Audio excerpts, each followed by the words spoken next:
लूका का सुसमाचार अध्याय 8 वचन 11 से लेकर 15 तक मैं पढ़ रही हूँ। ध्यान देकर सुनो। दृष्टांत का अर्थ यह है, बीज परमेश्वर का वचन है। मार्ग के किनारे के वे हैं जिन्होंने सुना, तब शैतान आकर उनके मन में से वचन उठा ले जाता है कि कहीं ऐसा न हो कि वे विश्वास करके उद्धार पाए। चट्टान पर के वे हैं कि जब सुनते हैं तो आनंद से वचन को ग्रहण तो करते हैं, परंतु जड़ न पकड़ने से वे थोड़ी देर तक विश्वास रखते हैं और परीक्षा के समय बहक जाते हैं। जो झाड़ियों में गिरा, यह वे है जो सुनते हैं, पर आगे चलकर चिंता और धन और जीवन के सुख विलास में फंस जाते हैं और उनका फल नहीं पकता। पर अच्छी भूमि में के वे हैं जो वचन सुनकर भले और उत्तम मन में संभाले रहते हैं और धीरज से फल लाते हैं। Hallelujah, hallelujah, hallelujah, hallelujah, hallelujah. मेरे प्यारे भाई और बहनों, प्रभु यीशु ने बीज बोने वाले का दृष्टांत कहा था, और इस दृष्टांत का जो भी अर्थ है वो इन वचनों में प्रभु ने कहा है। दृष्टांत का अर्थ ऐसा है, बीज यह परमेश्वर का वचन है जो मार्ग के किनारे गिरा। वो ये है जो वचन सुनते हैं, लेकिन तुरंत शैतान आकर उनके मन में से वचन को निकाल डालता है, ताकि कहीं ऐसा ना हो जाए कि वचन के ऊपर विश्वास करके उनका उद्धार हो जाए। चट्टान पर के वे हैं जो वचन सुनते हैं, बड़े खुशी खुशी वचन को तुरंत ग्रहण भी करते हैं, लेकिन उनको कोई जड़ नहीं होता है और इसीलिए परीक्षा के समय वे बहक जाते हैं। उनको भी फल नहीं आता है क्योंकि वे बढ़ते नहीं हैं। तीसरा प्रकार, झाड़ियों में गिरे हुए। झाड़ियों में के वो है जो वचन सुनते हैं, ग्रहण करते हैं, परंतु आगे चलकर बहुत सारी चिंता, धन, दुनिया की सुख विलास की बातें इनके पीछे पड़ने के कारण इनकी भी बाढ़ अधूरी रह जाती है। ये बढ़ते नहीं है, इनका फल पकता नहीं है। और अच्छी भूमि के वे हैं जो वचन सुनते हैं, ग्रहण करते हैं, अपने भले और उत्तम मन में उस वचन को पकड़े रखते हैं और धीरज से फल लाते हैं। Hallelujah, hallelujah, hallelujah, hallelujah. मेरे प्यारे भाई और बहनों, परमेश्वर का वचन बीज के समान है और ये वचन दुनिया के लोगों के ऊपर गिर रहा है। कई लोगों को कुछ फ़ायदा नहीं हो रहा है, कई लोगों को थोड़े समय के लिए फ़ायदा हो रहा है, और कई लोग उस वचन को ग्रहण करके परमेश्वर को यानी बीज बोने वाले को अच्छा फल दे रहे हैं। समस्या बीज की नहीं है, समस्या ज़मीन की है। यीशु कहता है बीज परमेश्वर का वचन है, और हम जानते हैं कि परमेश्वर का हर एक वचन बहुत पावरफुल है, सामर्थ्य से भरा हुआ है, शक्तिशाली है, जीवित है। लेकिन इस वचन को काम करने के लिए, इस बीज को काम करने के लिए और बड़ा पेड़ बनने के लिए और इस पेड़ को अच्छे अच्छे फल लाने के लिए एक अच्छे ज़मीन की ज़रूरत है। जब तक उस बीज को अच्छी ज़मीन नहीं मिलती है तब तक यह बीज फल नहीं ला सकता है। ऐसे लोग हैं जो कहते हैं कि हमने बहुत प्रवचन सुने हैं, हमने बहुत बाइबल पढ़ा है, हमने वचन को सुना है, वचन को पढ़ा है, लेकिन परमेश्वर का काम हमारे जीवन में हुआ नहीं है। उनके जीवन में वचन के द्वारा फल नहीं आया है। क्या समस्या वचन की है? क्या समस्या उस बीज की है जो पेड़ नहीं बन रहा है और फल नहीं दे रहा है? समस्या बीज की नहीं है, समस्या जमीन की है। बीज परमेश्वर का वचन है जो पावरफुल है, सामर्थ्य से भरा हुआ है, और यदि ऐसे बीज को अच्छी ज़मीन मिल जाती है तो यीशु कहता है बहुत फल लाता है। अच्छी ज़मीन की ज़रूरत है। इसका मतलब यह है बीज को अच्छी ज़मीन न मिलने के कारण फल नहीं आता है। Hallelujah, hallelujah, hallelujah. ज़मीन क्या है? ज़मीन आप है, ज़मीन मैं हूँ, ज़मीन संसार का हर एक मनुष्य है, ज़मीन मनुष्य का दिल है, ज़मीन मनुष्य का हृदय है। परमेश्वर का वचन उस हृदय के ऊपर आ गिरता है, बीज ज़मीन पर गिरता है। अभी ज़मीन की क्वालिटी क्या है, ज़मीन किस प्रकार की है, उस पर निर्भर है पेड़ हो जाएगा या नहीं, बढ़ेगा या नहीं, इसे फल आएगा या नहीं, और इसका फल पकेगा या नहीं पकेगा। निर्भर किस पर है? ज़मीन पर है, बीज पर नहीं है, क्योंकि बीज पहले से ही सामर्थ्य से भरा हुआ है, तो उसमें कोई कमज़ोरी नहीं है, उसमें कोई दुर्बलता नहीं है, उसमें कोई घटी या कमी की बात नहीं है। बीज तो पावरफुल है, लेकिन ज़मीन यदि दुर्बल है तो बीज वहाँ पर फल नहीं ला सकता है। Hallelujah, hallelujah. प्रभु यीशु ने 4 प्रकार की ज़मीन बताई है। पहला प्रकार, परमेश्वर का वचन सड़क के किनारे जो ज़मीन रहती है वहाँ पर गिरता है और वहाँ पे कोई फल नहीं आता है। दुनिया में ऐसे लोग हैं जो परमेश्वर के वचन को सुनते हैं और उन पर कोई असर नहीं होता है, कोई प्रभाव नहीं पड़ता है। वजह यह है कि ये पहले से ही पाप की गहराई में है, पहले से ही पाप के ऐसे गहरे बंधन में फंसे हुए हैं कि परमेश्वर का वचन उनके हृदय के ऊपर एक छोटी सी खरोच भी नहीं निकाल सकता है, क्योंकि उन्होंने अपनी आत्मा को शैतान को बेच डाला है। ये पहले से ही शैतान के ऐसे गुलाम बन गए हैं कि दिन रात उस दुष्ट के बंधन में रहने के कारण परमेश्वर का वचन उन पर गिरने के बावजूद भी इन पर कुछ असर नहीं होता है।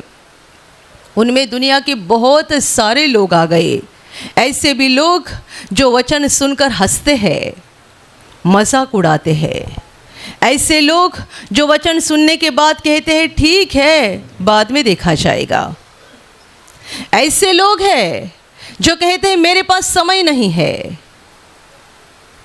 जो वचन सुनकर मजाक उड़ाते हैं, जो वचन सुनने के बावजूद भी कहते हैं अभी नहीं बाद में, जो वचन सुनने के बाद कहते हैं मेरे पास अभी समय नहीं है, और जो कहते हैं ये मेरे लिए नहीं है। ये सड़क के किनारे की ज़मीन है जो पूरे पाप के गहरे बंधन में है। इन्होंने अपनी आत्मा को पहले ही शैतान के हाथ में दे दिया है, तो वो दुष्ट इनको छोड़ नहीं रहा है। Hallelujah, hallelujah, hallelujah. यीशु कहता है वे सुनते हैं, लेकिन जैसे ही सुनते हैं तुरंत वो दुष्ट आकर उनके दिल में से वचन को उठा लेके जाता है, क्योंकि उसे डर लगता है। क्या डर लगता है? ये बीज यदि इसके हृदय में रहेगा तो ये पेड़ बन जाएगा, और ये परमेश्वर का पेड़ यहाँ बनना नहीं चाहिए। और इसीलिए ऐसे लोगों के ऊपर जैसे वचन गिरता है, शैतान उसे उठाकर लेकर जाता है। कहीं ऐसा ना हो कि ये विश्वास करे और विश्वास के द्वारा इनका उद्धार हो जाए। मेरे प्यारे भाई और बहनों, प्रभु यीशु ने कहा, बोने वाला बीज बोते गया। ये बोने वाला परमेश्वर है, बीज परमेश्वर का वचन है। बोने वाला बीज बोते गया। आप जानते हैं परमेश्वर का वचन कहाँ कहाँ गिर रहा है, कौन से ज़मीन पर गिर रहा है। आप फेसबुक खोलोगे वहाँ भी आपको परमेश्वर का वचन मिलेगा, आप यूट्यूब खोलोगे आपको परमेश्वर का वचन मिलेगा, दुनिया की जितनी सारी सोशल मीडिया है आप खोलोगे परमेश्वर का वचन मिलेगा। आप जहाँ कहीं जाओ आपको परमेश्वर का वचन मिलेगा। परमेश्वर बोने का काम कर रहा है। लेकिन ऐसी ज़मीन है जो सड़क के किनारे की है, जिन पर उस वचन का कोई प्रभाव नहीं हो रहा है, कोई असर नहीं हो रहा है, इनके जीवन में वचन का कोई काम नहीं हो रहा है। ये पहली प्रकार की ज़मीन है, निकम्मी ज़मीन। बीज वहाँ कुछ काम नहीं कर सकता है। अभी दूसरे प्रकार की ज़मीन, चट्टान, पथरीली ज़मीन। लोगों का हृदय ऐसा भी होता है चट्टान के समान। वे ऐसे लोग हैं जो परमेश्वर के वचन को सुनते हैं और बड़े खुश होते हैं। उन्हें वचन सुनकर बहुत अच्छा लगता है, कितने अच्छे वचन है, कितने अच्छी बातें हैं, उन्हें अच्छा लगता है। तुरंत वचन को ग्रहण कर लेते हैं, स्वीकार करते हैं, लेकिन ज़्यादा समय तक टिके नहीं रहते, क्योंकि ये पथरीली ज़मीन है, ये चट्टान है। तो जो बीज उगा है उसकी जड़ नहीं होती है। जड़ ज़मीन के अंदर जाती है तभी तो पेड़ बढ़ सकता है, लेकिन ये तो चट्टान है। तो चट्टान होने के कारण जड़ अंदर नहीं जा रही है, इसको जड़ ही नहीं मिल रहा है, और इसके कारण ये ज़्यादा समय तक टिके नहीं रहते हैं। इसका मतलब ये है, परमेश्वर के पास आने के बाद और वचन को सुनने के बाद खुशी खुशी वचन को ग्रहण करते हैं, लेकिन जैसे ही परीक्षा की घड़ी आती है, संकट की घड़ी आती है, उनका विश्वास टूट जाता है। ये पथरीली ज़मीन है, ये चट्टान है। Hallelujah, hallelujah. आज वचन सुनने वाले में से ऐसे बहुत सारे भाई बहनें हैं जिन्होंने 10 साल, 12 साल, 15 साल और उससे भी ज़्यादा समय तक अपने विश्वास को पकड़े रखा है। आप विश्वास में बने रहे हैं और आप खुद ही जानते हैं कि इस लंबे सफ़र में आपने कितने परीक्षा का सामना कर दिया है, आप कितने परीक्षा से गुजरे हैं। लेकिन ऐसे लोग जो यीशु के पास आने के बाद वचन को सुनते हैं, खुशी खुशी ग्रहण करते हैं, बहुत बड़ी बड़ी बातें भी करते हैं, हम यीशु को कभी नहीं छोड़ेंगे, हम प्रार्थना में हमेशा आएंगे, हम ये करेंगे वो करेंगे, क्योंकि परमेश्वर के वचन को सुनने के बाद उनके दिल को बड़ी खुशी होती है। लेकिन ये ज़मीन पथरीली है, चट्टान है, और इसीलिए ये भी पेड़ बढ़ता नहीं है और इसे भी फल नहीं आता है। कुछ समय के बाद जब परीक्षा की घड़ी आती है, शैतान का कोई हमला होता है, कोई लालच उनके सामने आ खड़ी होती है, या कोई भी परीक्षा का समय आता है, ये गिर जाते हैं, बहक जाते हैं, वचन को छोड़कर दूर चले जाते हैं। अभी तीसरे प्रकार की ज़मीन, झाड़ियों के बीच, आसपास झाड़ियाँ है और इसमें ये बीज गिरा हुआ है। ये मनुष्य वचन को सुनते हैं, ग्रहण करते हैं, इनका पेड़ भी बढ़ने लगता है, लेकिन आसपास झाड़ियाँ इतनी भयानक है कि ये इसे बढ़ने ही नहीं देती है। कई भाई कहते हैं हम घर में प्रार्थना करते हैं, औरत मना करती है, हम यहाँ प्रार्थना में आते हैं, औरत गुस्सा करती है।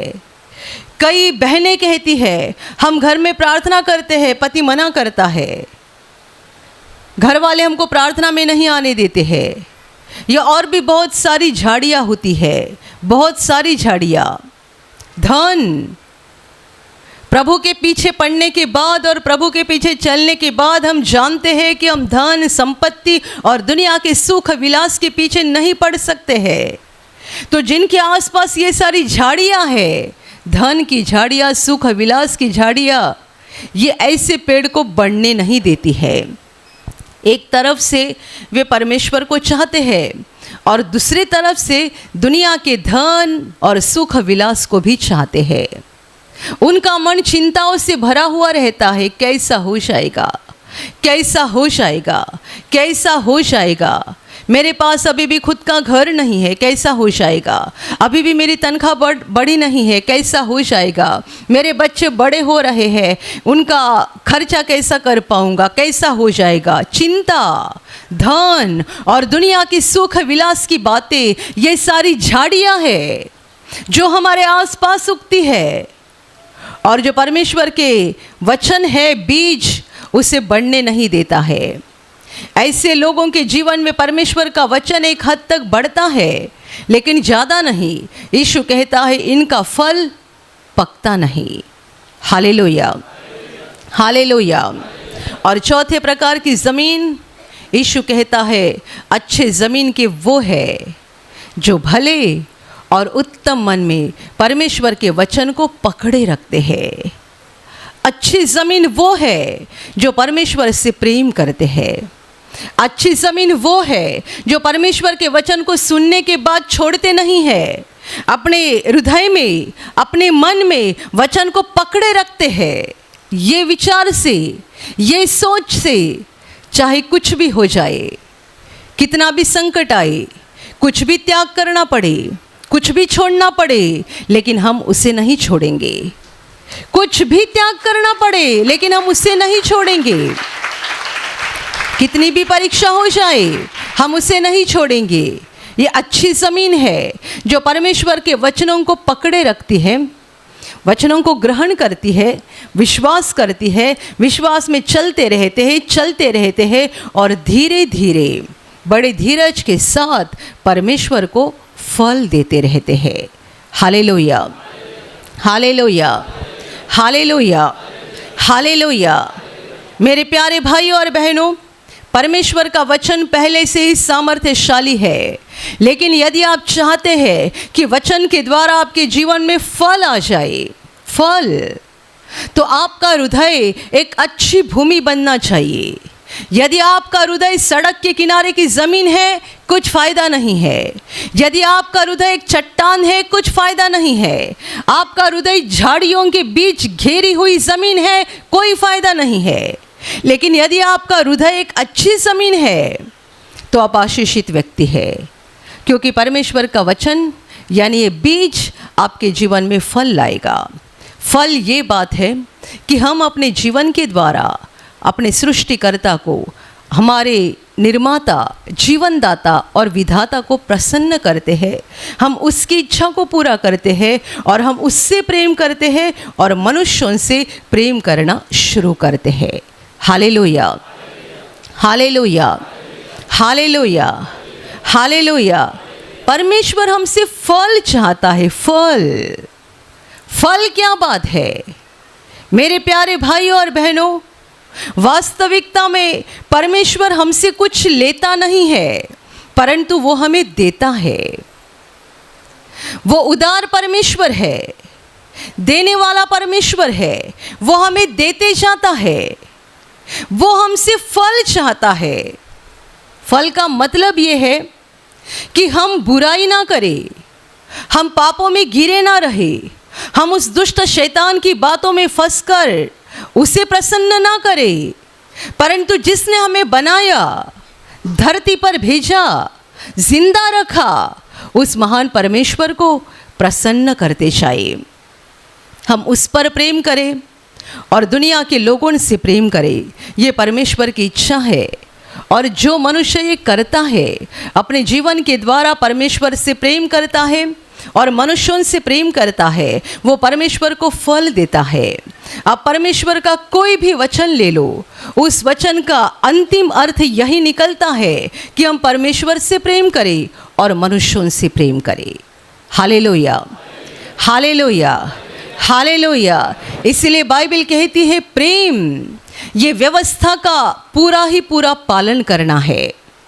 परमेश्वर की कोई भी आज्ञा, उसका अंतिम उद्देश्य, अंतिम ध्येय यही है कि हम परमेश्वर से प्रेम करें और मनुष्यों से प्रेम करें।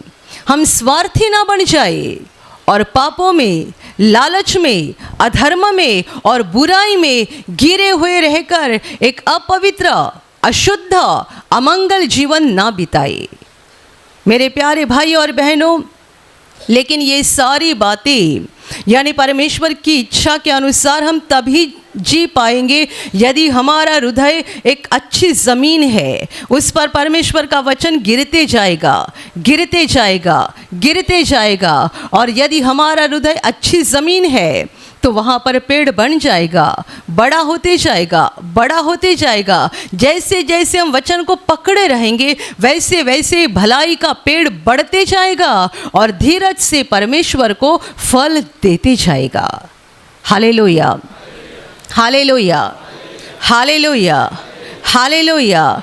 लेकिन यदि आपका हृदय ये पहले 3 प्रकार की तरह की ज़मीन होगी तो आपको कोई फ़ायदा नहीं होगा, कुछ फ़ायदा नहीं होगा। परमेश्वर का वचन आप सुनोगे लेकिन फ़ायदा नहीं होगा। यदि चट्टान है या झाड़ियों के बीच की ज़मीन है तो भी आपको फ़ायदा नहीं है। ज़रूरी है कि हमारा हृदय एक अच्छी ज़मीन बन जाए। हालेलुया। आपने यहाँ पर सुना और आपने बाइबल में पढ़ा, परमेश्वर का वचन कहता है क्षमा करो तो तुम्हारी भी क्षमा हो जाएगी। तुम दूसरों को क्षमा करो तो तुम्हें भी अपने पापों की क्षमा मिल जाएगी।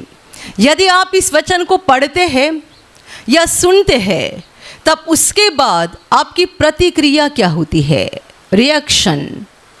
आप किस रीति से परमेश्वर के वचन के साथ बर्ताव करते हैं। यदि आप पहले ज़मीन के लोग हैं तो इस वचन के ऊपर ज़रा भी सोचोगे नहीं, क्योंकि आप जैसे सुनोगे वो दुष्ट आपके दिल में से वचन को उठाकर लेके जाएगा। अब दूसरे और तीसरे प्रकार के होंगे तो कुछ समय के लिए ही आप इस वचन को ग्रहण करेंगे, उसके बाद छोड़ देंगे। लेकिन यदि आप चौथे प्रकार की ज़मीन है तो इस वचन को आप पकड़े रखेंगे, एक बार नहीं, हमेशा के लिए। आज भी, कल भी, 1 साल के बाद भी, 10 साल के बाद भी, 25 साल के बाद भी आप इस वचन को पकड़े रखेंगे। वचन कहता है क्षमा करो तो तुम्हारे पापों की भी क्षमा हो जाएंगी। आपका हृदय यदि अच्छी ज़मीन है तो आप आज ही आपके सारे अपराधियों को, सारे दुश्मनों को क्षमा करेंगे। कल भी करेंगे, 1 महीने के बाद भी करेंगे, 1 साल के बाद भी करेंगे, 10 साल के बाद भी करेंगे, क्योंकि आपने वचन को अपने हृदय में पकड़े रखा है। और यदि आप क्षमा करते जा रहे हैं, हर दिन, हर समय जो लोग आपके साथ बुरा व्यवहार करते हैं या आपको सताते हैं, उनको आप क्षमा करते जा रहे हैं, इसका मतलब ये है आप परमेश्वर को फल दे रहे हैं। आपने आज वचन सुना, 10 साल के बाद भी आप क्षमा करने वाले व्यक्ति हैं, इसका मतलब आपका हृदय एक अच्छी ज़मीन है जिस पर वचन का बीज पड़ा था और अभी उसका पेड़ बन गया है और ये पेड़ परमेश्वर को पसंद ऐसा फल दे रहा है। कुछ लोग होते हैं, वचन सुनते हैं, हाँ प्रभु ने कहा है क्षमा करना है, यदि क्षमा करेंगे तो प्रभु हमें क्षमा करेगा। सुन लिया, छोड़ दिया। कई लोग उस दिन के लिए क्षमा करते हैं, 1 महीने के बाद भूल जाते हैं और बोलते उसने मेरे साथ इतना बुरा व्यवहार किया, उसको क्षमा करनी है। नहीं हो सकता, नहीं छोड़ूंगा, नहीं छोड़ूंगी। इसका मतलब क्या है, इन्होंने वचन को पकड़ा नहीं है। और पकड़ा क्यों नहीं है, इनका हृदय या तो चट्टान है या तो झाड़ियों के बीच घेरी हुई ज़मीन है। आप जानते हैं जैसे जैसे हम विश्वास में आगे बढ़ते हैं वैसे वैसे हमारी परीक्षा बड़ी बड़ी होती है। 10वीं की परीक्षा जो दे रहा है वो लड़का कहेगा मुझे अभी चौथी की परीक्षा देने को मिला तो कितना अच्छा हो जाएगा ना, मैं पहला नंबर निकालूंगा। लेकिन चौथी की परीक्षा देने का समय तुम्हारा अभी नहीं है, तब था।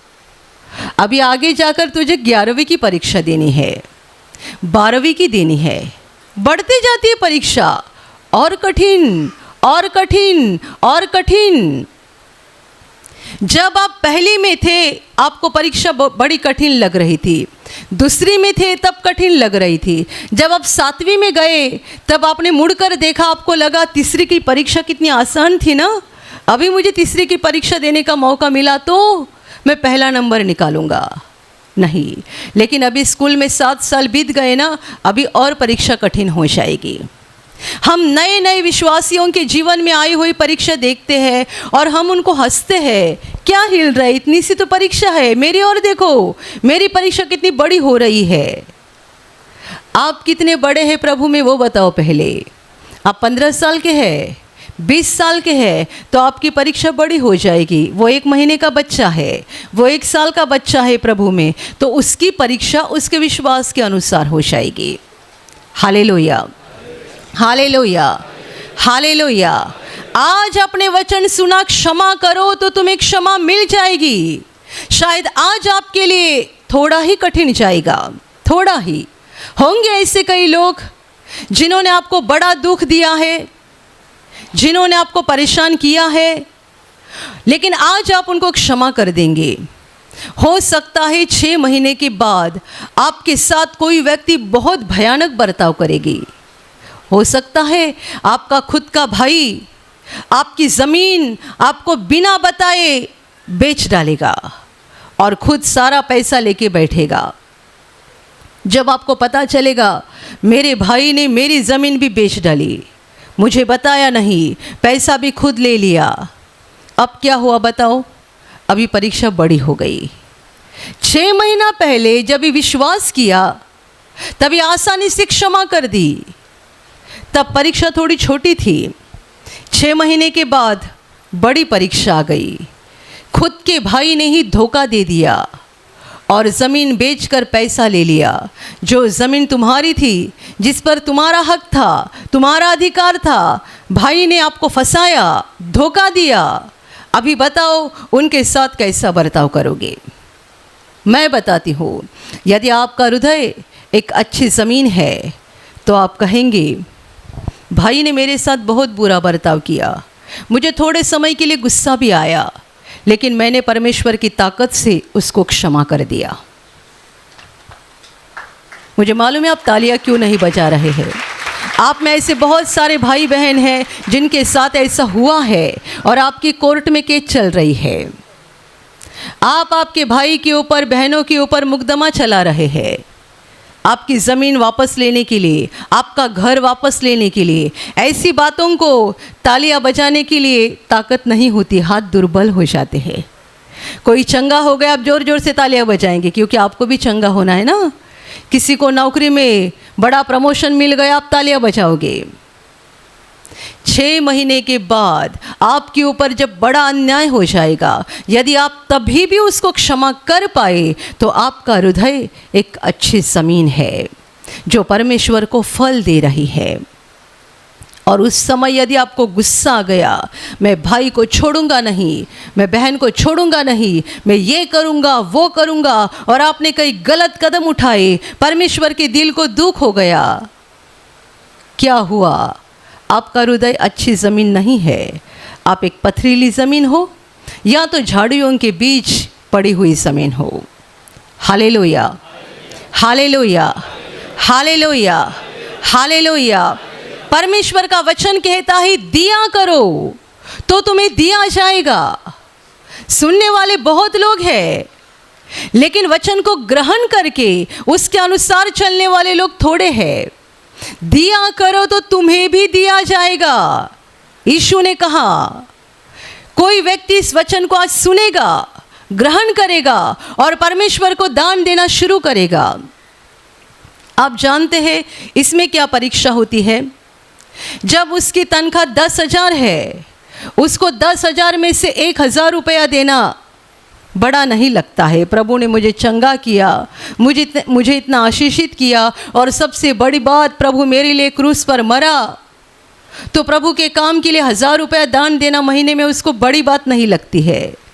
लेकिन जब वो प्रभु को दान देता है तब उसका पगार बढ़ जाता है, 40,000, 50,000, 60,000, तब उसको ये बात बढ़ाना कठिन लगता है।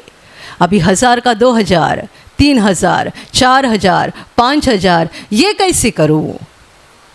आ गई ना परीक्षा सामने। 10,000 था तब 1,000 देने के लिए कुछ नहीं लगता था, लेकिन अभी पगार 50,000 बन गया, उसमें से हर महीना 5,000 प्रभु को देना है। कितनी बड़ी बात है, ये कैसा मुमकिन है? लेकिन जब आपका पगार 50,000 बढ़ेगा, आप कहोगे प्रभु ने मुझे इतना दिया तो मुझे और बढ़ना चाहिए, मैं 5,000 नहीं 10,000 प्रभु को दे दूंगा।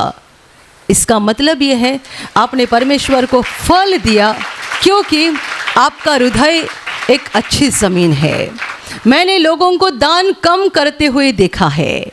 एक तरफ से उनकी इनकम बढ़ते जाती है, दूसरे तरफ से वो दान देना कम करते हैं, क्योंकि उन्हें परमेश्वर के मंदिर में दान देना कठिन लगता है।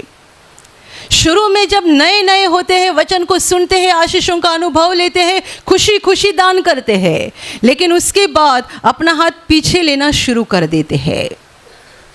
इससे आप खुद ही साबित करते हो कि आपका हृदय अच्छी ज़मीन नहीं है। या तो पथरीली ज़मीन हो सकती है, या तो झाड़ियों के, ज़्यादातर ऐसे लोग झाड़ियों के बीच गिरे हैं। उनके मन में चिंता होती है, धन के विचार होते हैं, और दुनिया के सुख विलास की बातें होती है।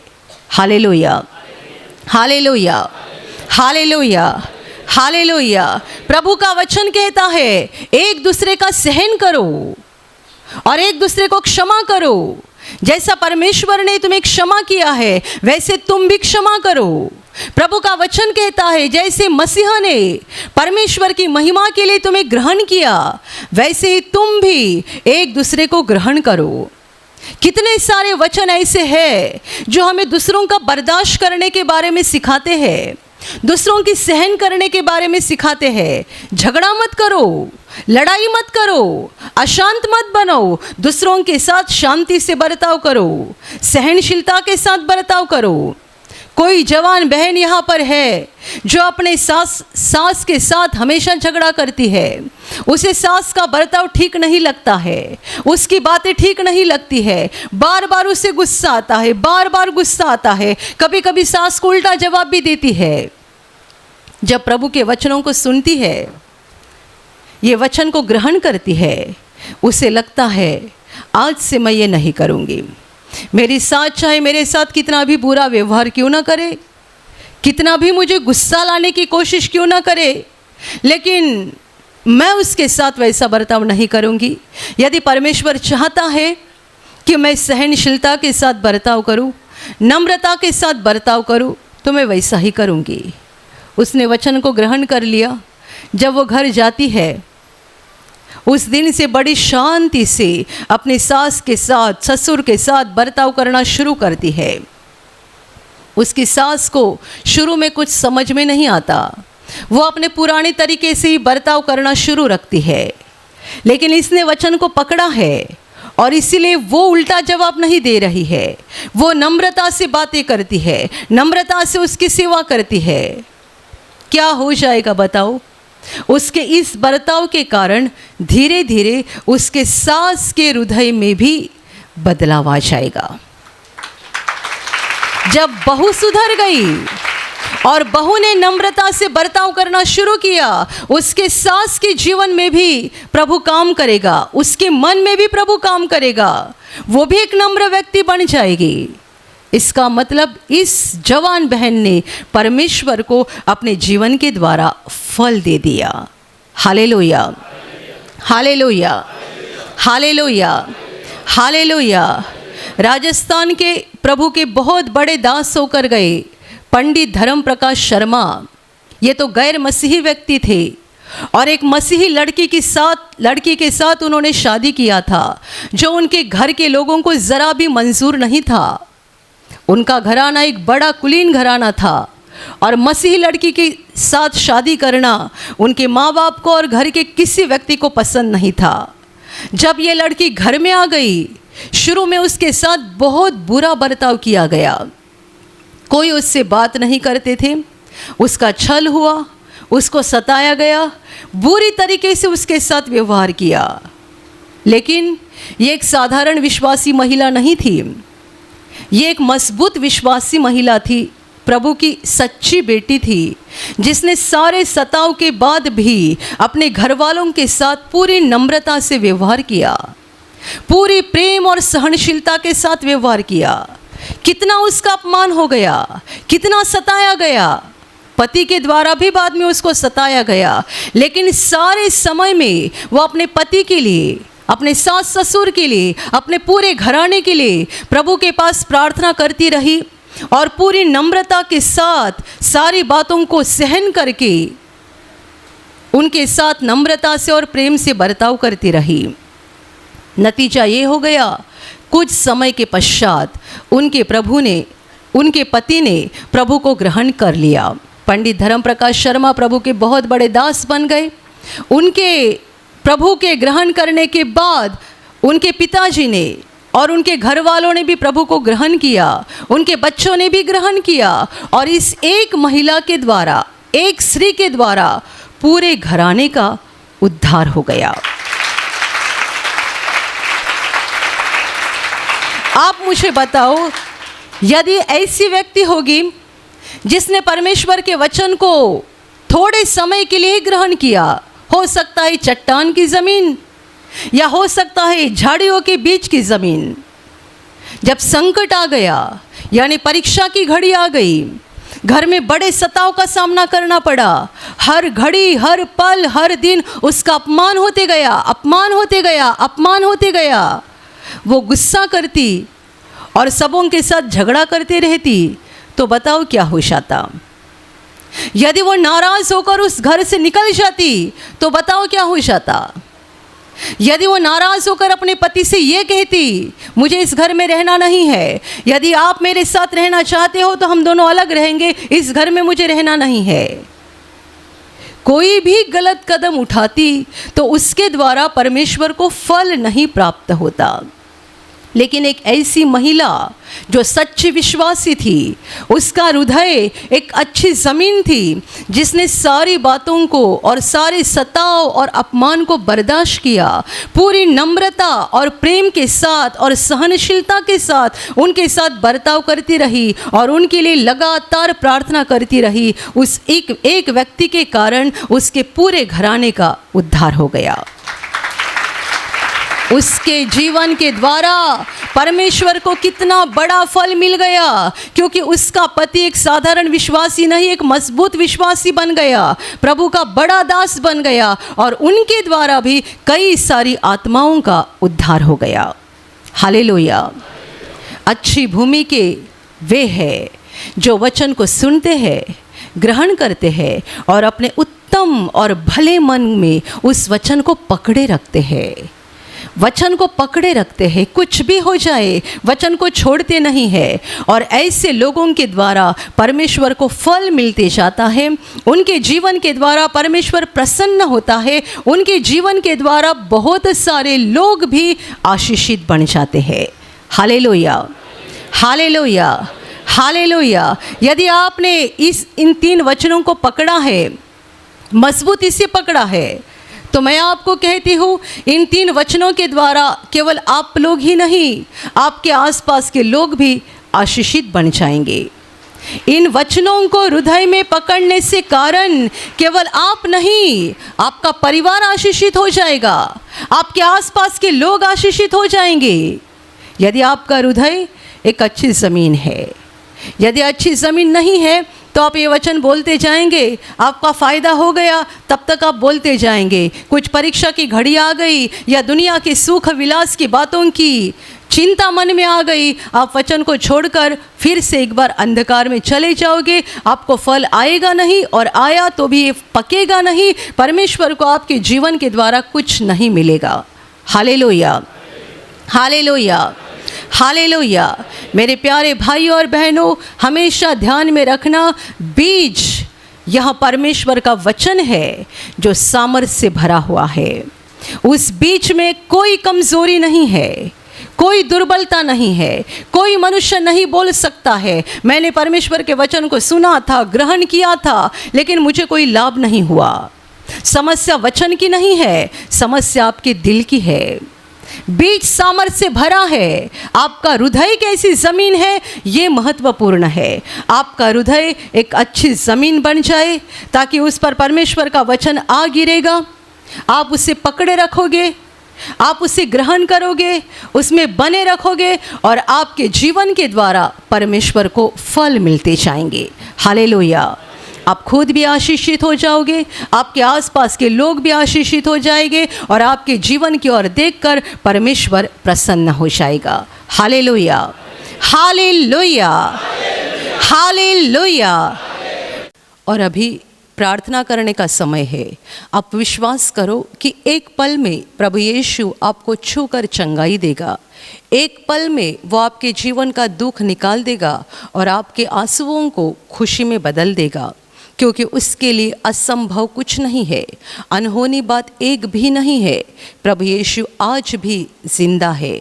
2000 वर्ष पहले वो शरीर रूप में धरती पर था, आज शरीर रूप में नहीं बल्कि आत्मा के रूप में है, और दुनिया के कोने कोने में जहाँ जहाँ लोग विश्वास के साथ उसको पुकारते हैं, उसके पास प्रार्थना करते हैं, उन सबों की पुकार को प्रभु सुनता है, उन्हें चंगा करता है, उनके आंसुओं को पोंछ देता है और उनके जीवन को खुशी से भर देता है।